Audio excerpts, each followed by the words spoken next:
అడిగితే పాటించమని ఈ తల్లికి చెప్తారు, ఎందుకు పాటించమని.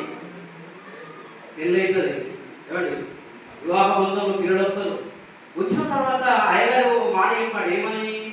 పెళ్లిలో చెప్పాడు ఏమని? అమ్మా, నువ్వు భర్తను ప్రేమించాలి, భర్తకు లోపడాలి, అలాగే అత్తమామను రూతులాగా గౌరవించాలని చెప్తాడు. రూతులాగా గౌరవించడం కాదు, రౌతు భర్తను చెప్పాడు.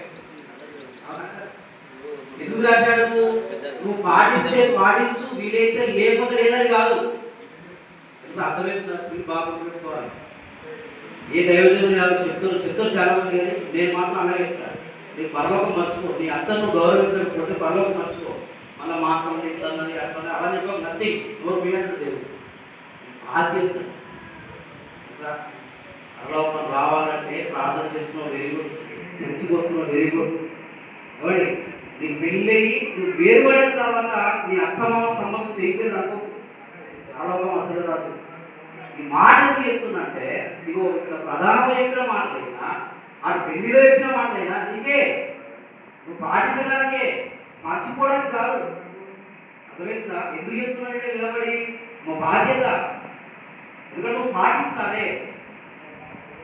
ఏమండి, దైవజనులు చెప్తారు ఏమైనా పెళ్ళైన తర్వాత అమ్మా, ఏది వచ్చినా, కొన్ని ఇబ్బందులు వచ్చినా, కొన్ని ఆటంకాలు వచ్చినా నువ్వు లోపడాలి అని అమ్మాయి చెప్తారు. ఆ పరిస్థితులు వస్తాయి ఏదో సందర్భంలో, కానీ అమ్మాయి తప్పదు. మరి ఏమి నువ్వు అనేది ప్రశ్న. ప్రశ్న ఏంటంటే, వాక్యాన్ని వింటున్నారు, మర్చిపోతున్నారు. మరి వాక్యాన్ని మర్చిపోయేటప్పుడు ఏదో పెళ్లి చేసుకుని వెళ్ళిపోక దైవజనుల సమక్షంలో, దేవుని సమక్షంలో వివాహం ఎందుకు జరిపిస్తున్నారు అనేది ప్రశ్న.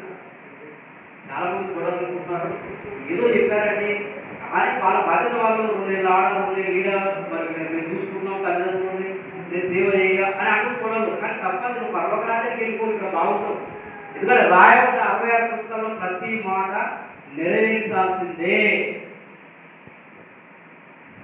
నెరవేర్చాల్సిందే.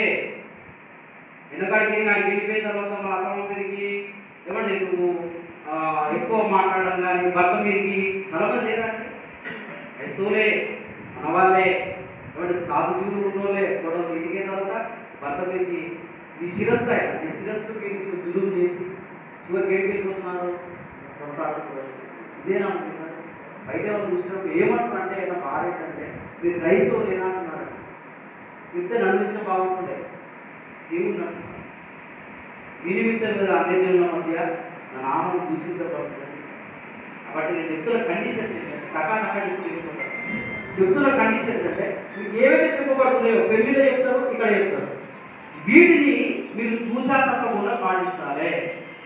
అప్పుడు మీరు దైవజనుడికి కానీ దేవుని మాటలకు, ముఖ్యంగా దేవుని మాటలకు దైవ గ్రంథాన్ని మీరు ఇచ్చినట్టు. ఇందులో ఏది నువ్వు పక్కన పెట్టినా నీ జీవితంలో నువ్వు దేవుని మాటకు విలువలేదు.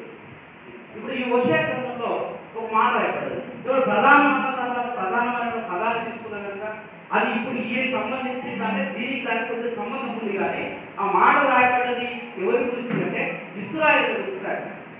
ఇశ్రాయేలీలు దేవుడు కష్టపడి ఎప్పుడైతే ఐగుప్తు దేశం నుంచి అద్భుతాలు చేసి బయటకు తీసుకొచ్చిన తర్వాత ఒక భార్యాభర్తల బంధాన్ని అక్కడ రాగిస్తూ ఏం చెప్పాడంటే, నేను ఒక భార్యగా, అలాగే మా దేవుడి భార్య, దేవుడి భార్య భర్తల ఆలయం ఎప్పుడు రూపకారంగా రాయబడ్డమా. ఇశ్రాయేలు దేవుడి పిల్లల్ని మనం అంటాం, యేసుక్రీస్తు వధువు, మనం వరుడు, మన సంఘం ఎప్పుడైతే పడుతుంది, సంఘం ఎప్పుడైతే ఎత్తపడుతుందో క్రీస్తు 2వ రాకడలో అప్పుడు వివాహం జరిగినట్టు అన్నట్టుగా మనం తీసుకుంటాం. అలాగే ఇక్కడ చెప్తున్నాడు, నీవు నిత్యము నాకు ఉన్నట్టు అంటే దేవుడు కోరుకుంటున్నాడు. ఇప్పుడు లక్ష్మణ్ గారు ఆమె కోరుకుంటున్నారు, ఎందుకంటే నిత్యము నాకు ఉన్నారు అన్నయ్యట్టు. మధ్యవర్తులు మధ్యలో దూరి తర్వాత ఏదైనా విభేదాలు వచ్చినా దూరం చేసుకునే ప్రయత్నం చేయలేదు. అంటే ఇశ్రాయేలుని దేవుడు ఎలా కోరుకున్నాడంటే నిత్యం మీరు నాకు ఉండాలి.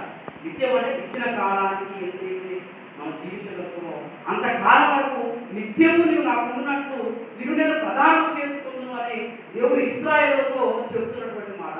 ఈరోజు లక్ష్మణ్ గారు ప్రీతిగా చెప్తున్న మాట ఇదే. ప్రదానం చేసుకునేటప్పుడు పెళ్లి కంటే ముందు ప్రధానం అంటే ముఖ్యమైనది. చాలా మంది పెళ్లి కంటే సగం పెళ్లి అయినట్టు.